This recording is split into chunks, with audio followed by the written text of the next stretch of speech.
Asrlar davomida o'zbek xalqining milliy qadriyatlari va jasorat timsoli bo'lib kelayotgan kurash bugungi kunda uni xalqaro maydonlarga olib chiqish va yosh avlod o'rtasida ommalashtirish davlat siyosati darajasiga ko'tarilgan. Urganch Olimpiya va Paralimpiya sport turlariga tayyorlash markazida kurash sport turi bugungi kunda yoshlar orasida keng ommalashib, professional sportchilarni tayyorlashda muhim maskanlardan biriga aylangan.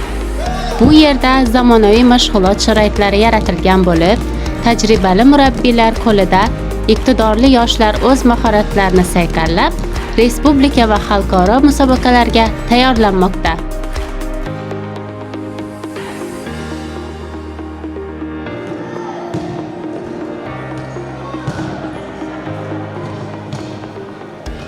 Hozirgi vaqtda bizning qo'limizda 20 sportchimiz bor.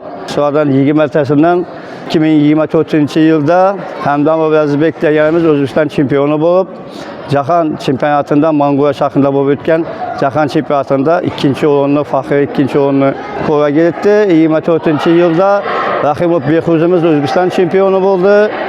25-yilda Qadamov Tahrimiz Kubok O'zbekiston chempioni bo'ldi. Ahmedov Umidjon, Shuhrat Hasanbay va hokazo bolalarimiz O'zbekiston chempionati g'olibi va sovrindori bo'lib kelyapti. Bu yil fevral oyi, mart oyida yoshlar o'rtasida O'zbekiston chempionati bo'lib o'tadi.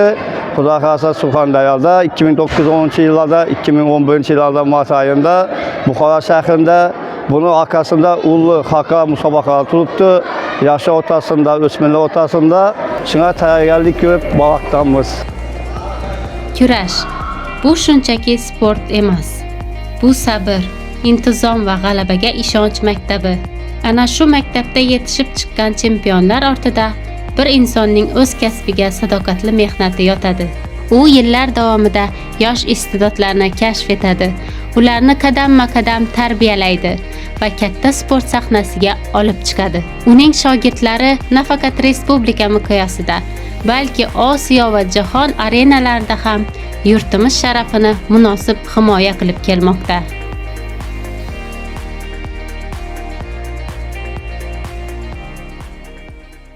Urganch Olimpiya va Paralimpiya sport turlariga tayyorlash markazida kurash sport turi 2003-yildan buyon faoliyat ko'rsatib, hozirgi kunda kurash sport turimiz rivojlanib kelyapti.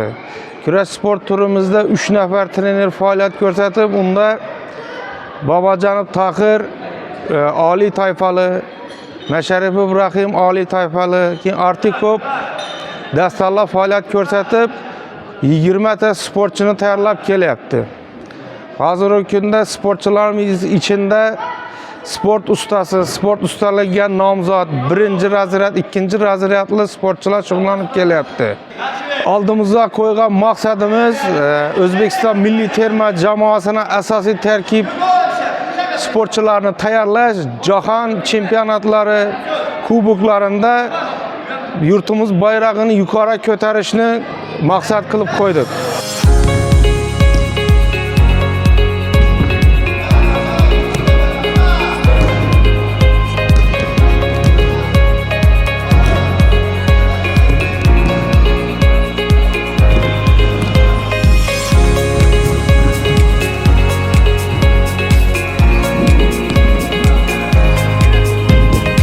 Men kurash sport turi bilan 8 yildan beri shug'ullanaman.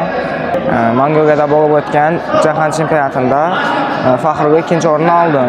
Mening maqsadlarim jahon chempionatida g'olib bo'lish, oltin medalni O'zbekistonga keldi. Albatta, bunday ulug' orzular bejizga emas.